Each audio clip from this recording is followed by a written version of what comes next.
Okay, if you're involved in selling high-risk AI in Europe, listen up. There's one role that has suddenly become incredibly important: the distributor. Under the EU's brand new AI Act, they're not just moving boxes anymore. No, they are the new gatekeepers. So today, let's dive into exactly what that means, all according to the crucial Article 24. Here's how we're going to break it all down. First, we'll pin down what a distributor actually is. Then, we'll get into the really juicy stuff, the political tug-of-war that shaped this role. After that, we'll get practical, with a compliance checklist, figure out what happens when things go wrong, connect the dots to the GDPR, and finally wrap it all up with why this one article is such a massive deal for the entire AI industry. All right, so Section 1, a distributor's critical role. You got to think of them as the final checkpoint, you know? They're the last line of defense before a high-risk AI system actually reaches the public. They are, for all intents and purposes, the gatekeepers for market compliance.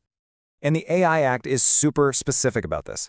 A distributor is basically anyone in the supply chain who isn't the original creator or the first importer that puts a high-risk system on the market. So they're the ones getting the tech from the warehouse to the customer. And as you can imagine, with that kind of position comes a ton of responsibility. And this is the part you really need to get. Their job isn't just about sales and logistics anymore. It's a full-blown regulatory function. The Act literally positions them as that final filter, a crucial checkpoint meant to catch non-compliant systems before they can cause any real harm. But here's the thing. These heavy obligations didn't just pop up overnight. Oh no.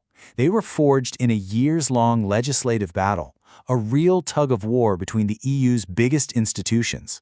And each one had a totally different idea about who should be responsible for AI safety. It really came down to two completely different ways of thinking. On one side, you had the Commission, which wanted clear, separate duties for distributors. Simple enough. But then the Parliament came in with this pretty radical idea. What if, they said, anyone who modifies an AI system just becomes the provider and inherits all their legal duties? That move would have completely erased distributors as their own unique category. And this timeline just snays out that whole back and forth perfectly. You can see the Parliament's big merger idea in 2022, then the Council immediately pushing back later that year, and then right here in 2023, you get the big breakthrough, the Parliament's idea of dual reporting. This little idea became the heart of the final compromise, forcing distributors to notify both the supply chain and the regulators whenever a risk pops up. So after all that drama, what's the final verdict? Well, let's get into the nitty-gritty. The final text gives distributors a very concrete checklist they have to go through before any high-risk AI system can even think about hitting the market. Okay, Article 24 lays out 4 things that are absolutely non-negotiable. 1. Does it have the CE marking, that little stamp of EU safety approval? 2. Is the official EU Declaration of Conformity included? 3.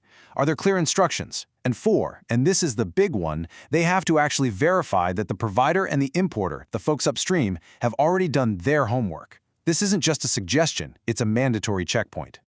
And get this, the responsibility goes way beyond just paperwork. As this quote right from the Act shows, it extends to the physical world. Distributors have to make sure that the way they store or ship a system doesn't accidentally mess up its compliance. I mean, just imagine a delicate medical AI getting knocked around in a truck. The distributor, they're on the hook. It's a massive responsibility. Right, so you're probably asking, what happens if a distributor finds a problem after a product is already out in the wild? Well, the Act is super clear about this, laying out some very specific post-market duties. The distributor has to act, period. They can't just pass the buck up the chain. They have to either take corrective action themselves or make sure the provider or importer does. And the options are crystal clear. Either fix it, pull it from the market, or recall it from everyone who already has it. Now check this out. This slide shows that legislative compromise we talked about in action. This is the dual reporting mandate. If a system poses a real risk, the distributor has to make 2 calls, and they have to make them immediately. One goes up the supply chain to the provider, and the other goes straight to the government regulators. No waiting around. Now, it's so important to remember that the AI Act doesn't exist in a bubble. It has to play nice with other giant EU regulations, and the biggest of them all is, of course, the GDPR. For distributors, this means they're suddenly juggling 2 sets of very complex rules at the very same time. This table really shows how those duties overlap. For example, when a distributor has to send documents to the authorities, like the AI Act says, they also have to follow the GDPR's rule of data minimization. That means they can only share what is absolutely necessary, nothing more. Every action they take under the AI Act, from storage to reporting, has a corresponding GDPR rule. Okay, so let's pull all of this together. Why does this matter so much? Because the distributor is no longer just some middleman. They are now the linchpin holding the AI Act's entire enforcement strategy together. So here's the bottom line.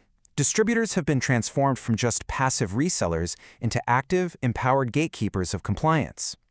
Their duties, which were born from some really intense debates, now include a mandatory pre-market checklist and that powerful dual reporting system for any risks that show up later, all while having to juggle the complexities of the GDPR. They've essentially become a new layer of market surveillance. And that brings us to our final question, something for you to really think about.